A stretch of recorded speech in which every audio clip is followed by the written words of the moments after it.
Every club had a team. Had a team, yes. Yeah, every club had a team, and it was a big deal. There were championships, and they traveled, and it was a lot of fun. It was really, it was something that was missed as the '80s came along. So This is how Go ahead. big it got. Geneva's had two teams. One was called the Pits, which was the Pit Bull. It just started coming into its own in those days. Then was called Geneva's. Then we had a female team. And we won the city championship. So we rented some mobile homes and we drove to Cula Vista, California to be in the finals. That's how big it was. that was it got big. It did. Like I said, I never seen anything like it. As Mr. Benjamin, as far as the community goes, back then, and all of the establishments, how was it that this community was so tied together and all ended up in this area, Northeast Portland? Well, when we first started out, it was few taverns around, wasn't there many taverns. And as time progressed, different people started buying businesses. I think by the time when I bought in, it was only Love Train and Blackies. That was black on this avenue. Mostly everything else was white. And then after I come in, then black people started moving in the company in the area. And so we all started gathering to, Yeah. on weekends and having fun out at the park. So I think, Paul, your club started at Mush Ball? No, we didn't start it, but we were a very big part of it. Yeah. Right. But anyway, the theme, I think it was the Yeah, theme. the theme. The theme, yeah. The Theme Tavern, Yeah, I it was remember over that on, place. which was over on Union Avenue at the time, which is MLK now. So that's what got me interested in that, because I was working at the Sheridan at that time. I was banquet manager at the time. And one Sunday afternoon, I was off, and I decided I'd go to the theater and see what was going on and see all the people out there on a Sunday afternoon. So I walked in there, and they were having a ball. It just had played, who was it? Somebody that played, I can't remember now who it was. But they were in there drinking beer and having fun. So I decided then I was going to get me a tavern. I decided then I was going to get me a tavern and get me a team together. Right. I loved it. It was a lot of fun. It was a lot of fun. I can attest to And that.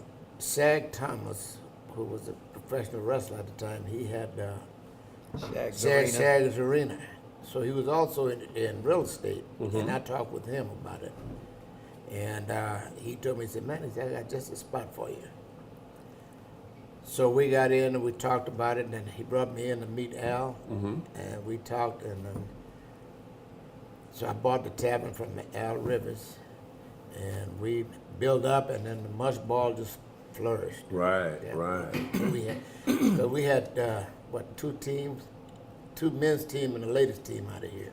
Okay. And we just had fun. Had a good time. Had a good time. And let me speak on Al. Al Rivers was one of the singers of the Ink Ink Spots. Spots, yeah. Really? Which Yeah. was back in the days, Yeah. yes. But he retired in Portland and Oh, came here wow. and opened a tavern. And Yeah. Yes, yes. They were on American Bandstand. Oh, they were on all the Yeah, books. they was all had over the some of place. it and everything. right? Everybody. Yeah. So, Dad, take us to the Cotton Club. Okay, 1963 is when I came to Portland, and there was a gentleman that I had seen at the Davenport Hotel, and his name was Mr. T. That was his name. And I knew that he owned the Cotton Club, so I'm going to go down to Portland and see if I can find someone ready to sell their club. I went to 4 businesses that night, and they were all full. I went to Mrs. T's place, and it was empty. I said, Mr. T, I met you at the Davenport Hotel a few years ago, and would you be interested in selling your business? He said, well, I'd like to sell, but ain't nobody got no money. I said, well, I got a little money, Mr. T, and I think I'd like to talk to you about buying the business. He says, well, yeah, we'd probably be able to work something out, So I went back to Spokane, and then I started flying down on weekends so I could work weekends to see if I really wanted it. And then it's after about the 3rd weekend, people started coming. They heard there's going to be a new owner at the Cotton Club. And so they kept coming and coming. Pretty soon it's full. I said, Mr. T, I think I'm ready to make a deal. He said, Mr. Knauls, I hate to disappoint you, but it look like the people are coming, and I don't want to sell now. I think I'm going to keep it. I said, Mr. T, that's because they know it's going to be a new owner. Because I was at the door greeting everybody, you know, I cleaned the place up, put some, you know, whatever's, put some candles like this, but they had a little netting on it, you know. People walk in and go, wow, look at here, new owner, you know. But if you can recall, I was bartender over at the time. For Mr. T? Yeah. Oh, okay, wow. okay. Well, you Yeah, I know, was bartending. wasn't very Bartending much over business there. there at all. And then, so I was able to go back to Spokane. There was a gentleman in Spokane said, Paul, I like your attitude. I know you taught me and my wife how to ski and my kids. If you ever want to go into business, I got you covered. I went to him. I said, Mr. Guthrie, I'd like to do business right here in Spokane. He said, what do you want to do? I said, I want to have a haberdashery. I want to be able to sell men's clothing. He said, Paul, well, you know, did you see that store up on the street up there? Yeah, I says, yeah, it's closed. He said, well, that's what happens if you don't make any money. It get closed out, you know. A great store, had good clothing and everything. And so I thought, oh, well, let's see now. What else am I going to do? I'm going to go to Portland and see about a nightclub.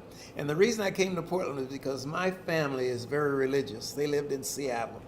And I wanted to go to Seattle because it was more African Americans in Seattle than it was in But Portland. here in Portland, yeah. And then I thought, oh my gee, I'll be selling that alcohol. Oh. And I got all my sisters. They've never even worn pants, you know, female pants, you know. They are just religious. They don't wear lipstick. They don't do nothing. Here I'll be selling alcohol. That sounds so like a I bad decided I spot. better not go there. I'm going to go to Portland because Portland has a mountain also, Mount Hood. Right. And I can ski there, but I can run my business and ski. So I did. I came down. Mr. Guthrie said, well, I won't be able to help you, but I know a guy in Portland that he just might do it. His name is Way Lee, construction man. He might be able to help you. So he introduced me to him. I said, Mr. Lee, I need 50 grand. All I got 17. What can we do? And we buy a nightclub together. He says, well, why you want a nightclub, Paul? I says, well, I've been in the industry. You know, I worked at the Davenport Hotel for years, so I think I know how to handle people. And I think I can get the other expertise by experience. And he talked to his wife, and he says, you know what, Paul? I think I'm going to do this. I think I'm going to do this. I'll be darned. So he went and signed a note for 50 grand. And I never forget the payment, $1,488.20 a month. That's what I had to pay back, 12% interest. Wow. But it was humming, so I was able to make those payments. In 3 years, I said, Mr. Lee, we got it paid off. He says, already? I says, yeah. I said, I've been making extra payments. He says, well, what do you want to do? I said, I want to have a mortgage burning party. So I got a number 3 tub, that number 3 galvanized tub, and put it up on stage. I says, ladies and gentlemen, the club is paid for. I dropped it. Everybody got up, applauded, and everything. That's great. The club That's is paid a for. great So story. about 3 weeks later, I said, Mr. Lee, what are we going to do now? I says, it's paid off. What do you want to do? He said, Paul, you got $2,000? I said, yeah, I do have. I can get it. I know my wife had it. You know, I know I can get it, you know. So I says, honey, you got $2 grand. I could pay off Mr. Lee. Then it's our club, you know. So she says, okay. So that's how I paid the club off. After that, it was roll time. It was roll That's time. nice. I've been to Portland 3 years, got my own business, paid for completely. Yeah. That's a great story. So okay, there's a number one question, Dad, that people need answered. You are known as the mayor of Northeast Portland. Could you please let us know about that story? How did you become the mayor? Okay, I'll have to tell you about Baruti Arthur. It started in the 70s. I was sitting on the front row of the Blazer games in my cowboy hat with my boots and everything. Baruti was traveling around. He was traveling for Fortune 500 companies selling paper products. So they said, where are you from? He said, well, I live in Portland. Now, I'm really from Compton, but I live in Portland. They said, oh, who is that black guy that's sitting down there with a cowboy hat? He said, oh, he's the mayor of Portland. You know? So we had people all over the country thinking that was the mayor. But when it really happened, Roy J. from the African American Chamber at Roy State J. Clean, Roy came Yes. in one day, hey, Mr. Mayor, I said, who you talking to, Roy? I'm going to anoint you the mayor of Northeast Portland. Roy, I'm okay just being Paul Knauls. No, you're the mayor of Northeast Portland. So pretty soon the news media had it, then the television people had it. Now you go on Google and ask my name, put my name in, or ask him who the mayor of Northeast Portland. Says Paul. She comes on and says, it's Paul Knauls, so-and-so, community activist, da-da-da-da-da. So when people introduce me, I tell them that, well, I guess I'm your mayor. Because you didn't vote me in, so you can't vote me out. So That's good. You stuck with Paul. That's good. Mr. Benjamin, can you tell us what it was like living in Portland during the Jumptown days? It was good. Yes? For me, it was. I had about 2 or 3 jobs. I was doing all right. And I had wife, 4 kids at the time. It was good. I had a good time back in the day. Good. Dad, let's talk about some of the people that came into the Cotton Club and in later years, Geneva's. I remember some of them, but let's hear it from you. What kind of people did we attract back then? Okay, well, Geneva's was the type of place where you came to be seen, just to be there, and knowing that there might be a celebrity in the house that night. Right. I know my wife, Geneva, went to see a concert with Sammy Davis Jr. And Geneva's she lets you know what's right and what's wrong. You know? So she went to an after party, and the guy came over and says, "Excuse me, ma'am, but Sammy would like to talk to you." She says, "Okay, you can tell him to come over." He said, "Well, Sammy don't come over." She says, "Oh, well, that's cool, you know." So she just sit there with her girlfriends. And then pretty soon he came back and he says, "You're gonna talk to Sammy?" She says, "No, he come over here." So Sammy came over, you know, Sammy about that tall. Yeah. "Hello, Mama, how you doing?" She says, "I'm fine." So these are my girlfriends. She introduced them. She says, "My husband and I own a nightclub and they have live music, so would you come over after the show?" And he says, "Is it safe?" She says, "Yeah, it's very safe. You'll enjoy it." So Geneva then came on in. She came in and says, honey, Sammy said he's coming over." I said, "Sammy who?" She says, "Sammy Davis Jr."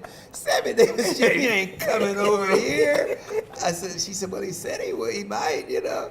So then Sammy walked in. I said, "Sammy, Paul Knauls, you know, how you doing?" He said, "Got any food here?" So I took him out in the restaurant, got him some food. I said, "Sally, don't charge him, it's okay, you know." And I ran back. I says, honey, Sammy's here." She says, "Sammy who?" I said, "Sammy Davis Jr. "Oh, okay." He's not coming here.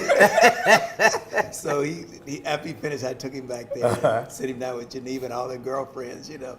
And Sammy said, "Geneva, surround me with all black women, because if the newspapers get a picture of me with a white woman," although he was married to a white woman, "if they get a picture, the whites won't buy my albums, they won't come and see my shows and all this." And Geneva was happy. She went and got 6 more girls, put them all around Sammy, so couldn't nobody get to it. You know? That's a great story.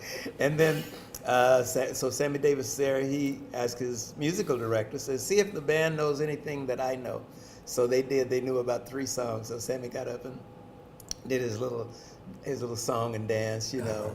And then we closed at 2:30. Sammy stayed there till about 4:30 that morning. He was having so much fun. And he took pictures with everyone. And that was the Polaroids in those days, you know. Yeah.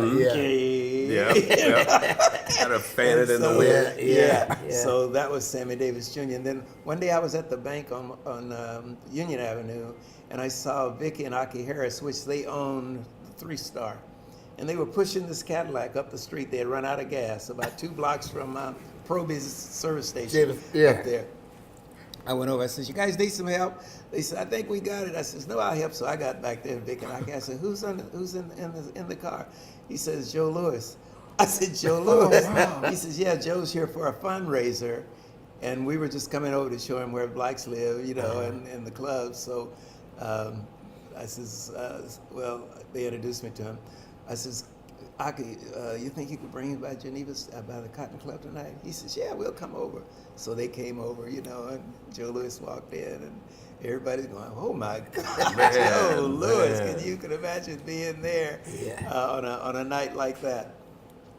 Etta James, you know, if anybody saw Cadillac Records, they know what Etta James is about, and that's exactly where she was. Yeah. I remember my drummer, Ronnie Steen, lived across the street, and I didn't have a drummer that night. He had called in ill. I says, Ronnie, ever played a show? He says, no, because Ronnie was 16 years old. I said, well, you got to play one tonight. Get your sticks. Eda's going to rehearse. Come on over, and we'll get this over with. So Ronnie rehearsed, and he got it right. Then the show's going on, and people just packed to see Etta James, you know. Ronnie got to playing. A little loud, you know. She said, stop the music. You little so-and-so, so-and-so, if you don't quiet that music down. Ronnie said, yes, ma'am. So she went on into that. Big Mama Thornton. She did Hound Dog before Elvis did Hound Dog. But of course, in those days, the white artists would steal the song, as Pat Boone Right. did. His Yeah. whole Right. career, all those were black songs. Oh, before he everything. did. Right. Yeah. Well, Elvis stole Big Hound Dog from Big Mama Big Thornton. Mama Thornton. Yeah, so we had some people come in, but if you came to Portland, say you came from Dallas, Texas, you came to Portland. Say, where you been? Oh, I was up in Portland. Did you go to the Cotton Club? No, I didn't. Well, you haven't been to Portland then. I mean, that was just like that. And my closing line every night was, it's the only nightclub on the West Coast with wall-to-wall soul. You don't have to go home, but you gotta get out of here. Everybody get out. Can I get one more drink, Paul?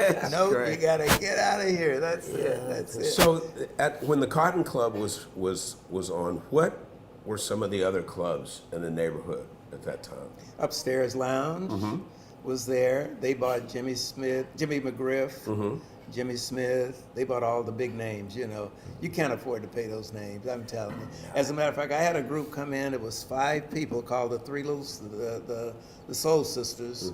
And they rehearsed for me, and I said, I can't pay 5 people. But if you break it down to 3, I'll be able to pay you. So they went back about 6 weeks later. They came, they were ready. And I said, I can employ you guys. They were 13, 14, and 15 years old. And they were hot, you know.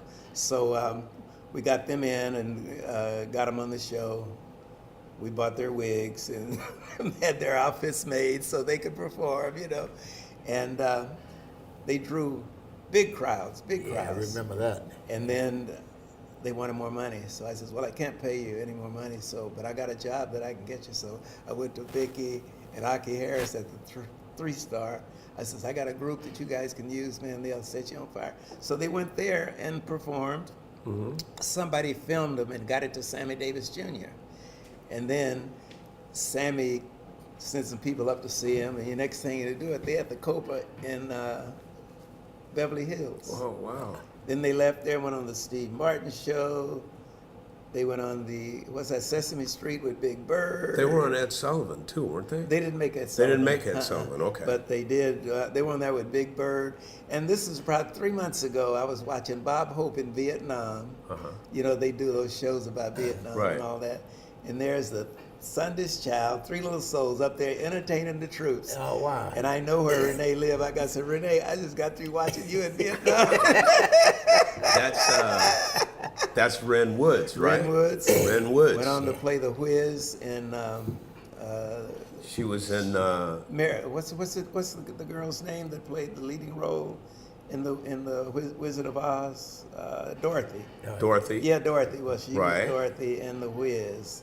That was a black version of the Whiz. They traveled around the country and made a big hit. Wow, those are some big names. Big names. The biggest act that came to the club that had the most impact on the culture at that time. Who was it? The biggest act at that time, I think it was the Whispers. The Whispers is still around. I heard you say one time, Dad, that when you heard the Whispers, you knew that they were going to make it.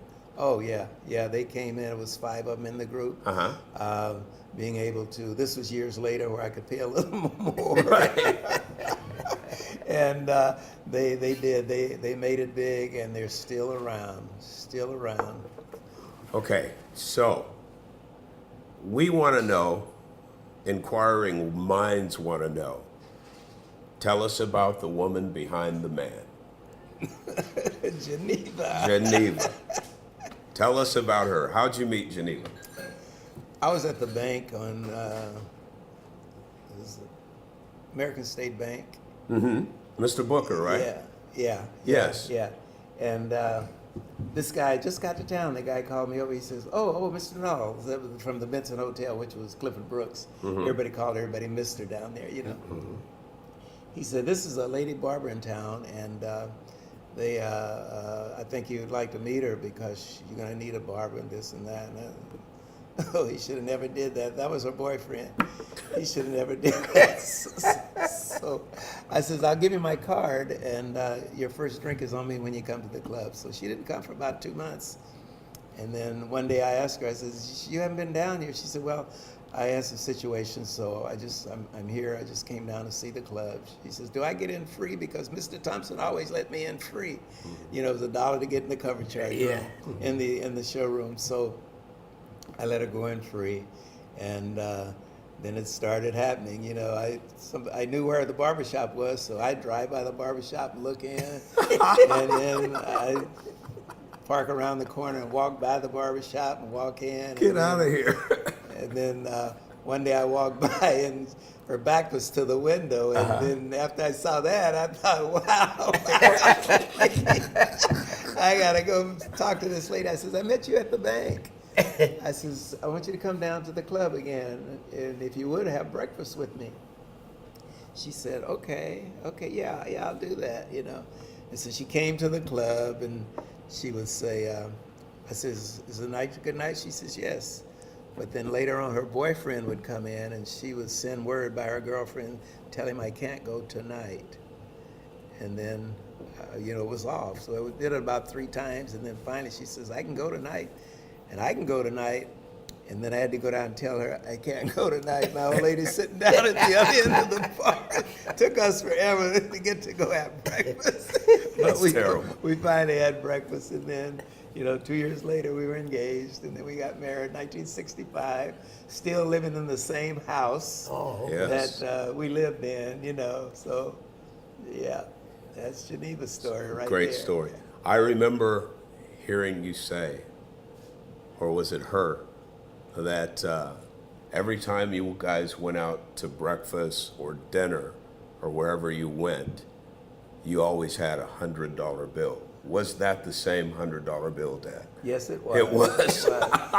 I heard her say once, says, I've never been out with anyone. They got $100 bills. I didn't say, you know, but I have a lot of ones in there, but you sort of say, you know, flip it back. That's just hilarious. That's a great story. That's a great Do story. you still have that $100 He bill? probably does. I'll tell you. Okay, so I remember going over to Dad's house, about 5 years old, 6 years old, and he was working all the time. All the time he was working, just work. Still am. Still am. He's still working. Yeah. So Dad would go to work at one job. He'd have some time with me. Then he'd be off to another job, off to another job, off to another job. And so one day he called me in and I came running and I looked in the room and that my father had these, I didn't know what they were. I just knew they were a bunch of pieces of paper with his name on them. I had no idea that they were checks. He just was saving money, just stacking money, constantly just working. So I remember how he got down here, and when he told me he was buying a club, I was like, my God, that is so cool. And so when he bought the club, that made me a club owner also, according to my friends. Okay, yeah. Man, that dude's dad owns a club, man. So, Just one more thing in the checks. Royal Typewriter Company, they played weekly.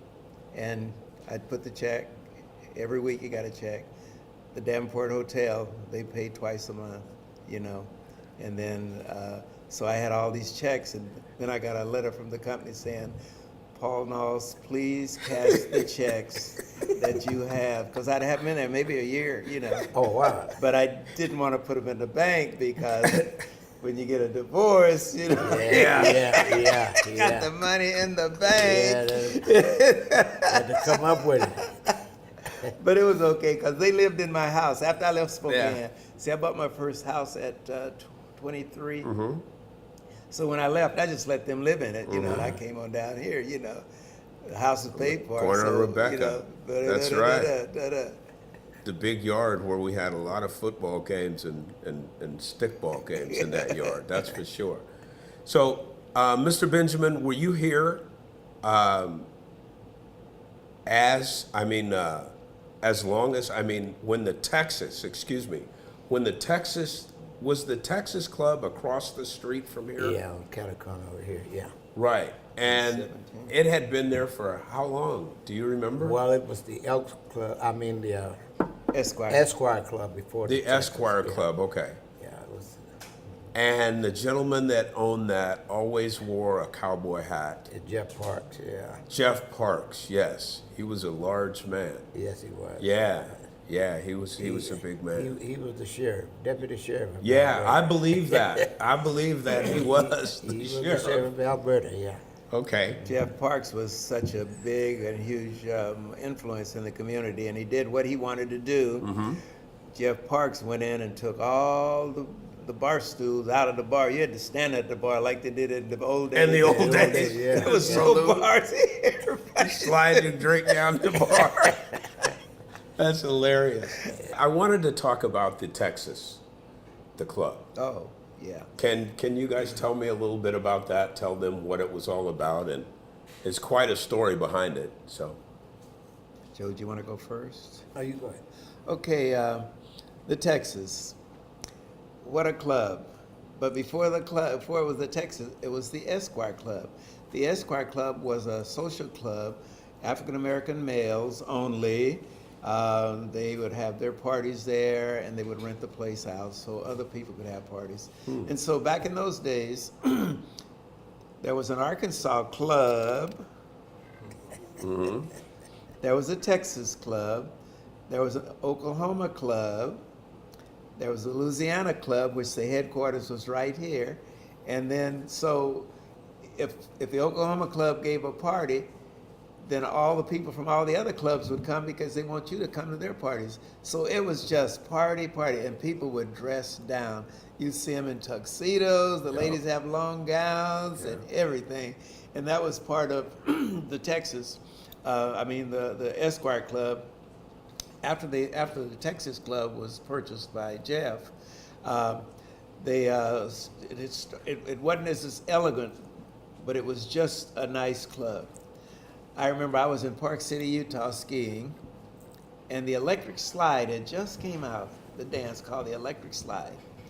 And so I got my video camera, it was bigger than that one in those days, and I'm filming the footwork so I could learn how to do the electric slide. Got back home, took my little VCR thing and put it in there, and I practiced. I said, come on, honey, we're gonna learn how to do this dance. Then we'll take it to the Texas one day, you know. So it was a couple of months, and then I asked Mr. Barry, that had his one-stop record shop, I said, order this tape for me so that I can take it up to the Texas. So I got up one day. I said, you guys, 1989, I got a new dance. I told the DJ to put it on, and he put it on. Geneva and I got out, and we started doing our little dance, electric slide, up and back, and up and back. And then, so pretty soon, some other people got out, and by the end of the night, there was a new dance in Portland. Everybody in town started doing the electric slide. Electric slide. That's something. So we actually came from Park City, Utah. We would go there to ski because the National Association of Black Skiers, we would hit town about 7,000 strong for 1 week. We would take over the mountain, and then come on back home. Then we go the next year someplace else. But Jeff ran a very, very good spot. Like I say, there was no bars, no place to sit down. You had to stand just like the Cowboys did. He was a cowboy. He was a cowboy. He was a cowboy. Okay.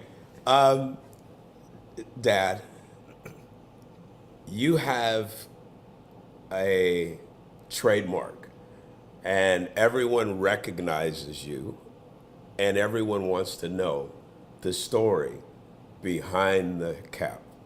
The story behind The the cap. story behind the cap. The captain is here. Well, John Helmer's Man Shop, right down on, right across from the Hilton Hotel downtown. Mm-hmm. I went in to look at another hat, and I saw it, and I tried it on, and oh my God, it looks nice, Okay, I'll take this one. He says, I got one more. He says, I can't get those anymore. I said, well, give me the other one too, So it was blue, and I got the cap, and then the story that I tell everybody, which isn't true. I said I got in bed one night, and my wife said, honey, you got to take the cap off. You can't sleep in your cap. That's just But bad. I can be downtown. If I went downtown today, somebody's going to come up and comment on the cap. Excuse me, sir, where did you get the cap? That's right. And when the tourists are in town, they really, really, first of all, you don't see that many African Americans downtown. And you see maybe 7 or 8 or 10 in a row, they're doing a tour. And all at once the cameras start going click, click, click, click. I know they're saying, oh, there's a black guy with a cap on. But actually they come up and ask you about it. Clip, clip, clip, clip, clip. They be just taking pictures, And I'm so friendly, I just walk over. You want to take one with me? And they run in and somebody take a picture with them and everything like that. But it is, I had one lady, I did a show for OPB. And she came in and she says, Mr. Knauls, I saw you on television. She said, no, I saw you. I know I was flipping through the channels and I saw your cap. I thought, oh my God, that's Mr. Knauls. That's it. So she called her husband and said, honey, there's Mr. Knauls. He said, who's Mr. Knauls? That's the beauty shop I go to. He's the one that owns it right there. So it's really people all over the country. They know me from my cap. And if you go on OPB, it's called, I forget what it's called. Anyway, they got a story of how I was explaining how I became the mayor of Northeast Portland. And I got my cap on, but people really do. As a matter of fact, I got arthritis in my neck, and it was a little heavy, so I had to stop wearing it for about 6 months. And people, where's your cap? It hurts my neck. I'm okay now, though. The going to Memorial Coliseum and now the Rose Garden, the NBA, people would call and say, hey, I saw your dad on TV. He's got on his cap. The cap is famous in the NBA. That's just an identity piece that he's had forever. So, well, that about wraps it up. I think we're about done. I'd like to thank you. Thanks, Dad. Thank you. Thank you. All right. Thanks, Mr. Benjamin. Thank you. We had a great time, and that's it. Joe's Place has maintained continuity in the neighborhood. It's not left. It's just passed on to another generation, and it's now called Soleil's. Okay, so as I mentioned before, Mr. Benjamin was the owner of Joe's Place, one of the nucleus of the neighborhood here in the community. And it drew in a lot of people, and a lot of good things happened here. Well, Mr. Benjamin moved on, and now the community is still blessed with this location because of the next generation, Joseph. And here he is. Joseph is now the proprietor, and he runs this establishment. And he's been doing a good job. Thank you. Joe, do you have anything to say about how you guys paths crossed? Well, years ago, Uh-huh. when I first talked about getting out of the business, Mm-hmm. he wanted to lease it. Uh-huh. And I said, okay, we'll work out a deal. So in the meantime, he found a place across town. I remember that place across He town. found a Yeah. place across town. Then he come out, he said, Pops, he said, I hate to tell you, but he said, I got a place over town. He said, I'm going to give that a try for a while. I said, okay, fine, because I said, I'm not really ready to leave anyway. Anyway. So years went by, and then he was happy over there, and then my wife had taken sick, and I had to give up the business for a minute. So I leased it out to a white fella who was had it at the Nest, and he was here for about 10 years, and the place caught on fire. Oh, And remember? after the fire, then Joseph come back to me and said, Poppy said, I'm ready. I said, I don't know if I want to let you have it now. Uh-oh. It's all brand new now. So he said, well, he said, I know. He said, well, maybe your son might want it. I said, no, he don't want it. So then I made up my mind, I was just kidding with him. I said, well, if you're ready to deal, we're ready to go into business. That's So great. that's when we made a deal. That's great. You're the And last, he's very happy, and I am too. the last man standing. Yeah. Right on. First of all, I want to say it's an honor to be standing here in front of the icons. Paul Jr., of course, great community leader. Thank you, Yosef. Appreciate everything that you have done when we was going through problems in the neighborhood with the city. Yes. For you to come and speak for us was one of the things that made things happen. And I Thank appreciate you, Yosef. Yeah. It was the right thing to do. Oh, thank you. Yeah. Thank you, yeah. And another thing, when I first was talking to Joe, I was in my 20s. Crazy, trying to Wow. do something anywhere, everywhere. But it was an honor then. It's an honor now to be here. And I appreciate everything that is going. The community been very supportive. Good. And appreciate everything. Good. And throughout the time, Mr. Paul Knoll came and showed me how to take a picture. So all these things was it was great. So, but thank you very much. I hope and I pray that one day my name will be remembered as you guys is right now. Well, they've given you the blueprint, Joseph. They have. So Appreciate it. there's good things on the horizon. Yes. That's for sure.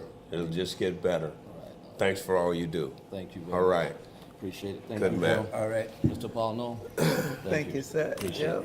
it. All right, good. Okay, Paul. All right. Can we Thanks, Chief. stand here and get a picture here?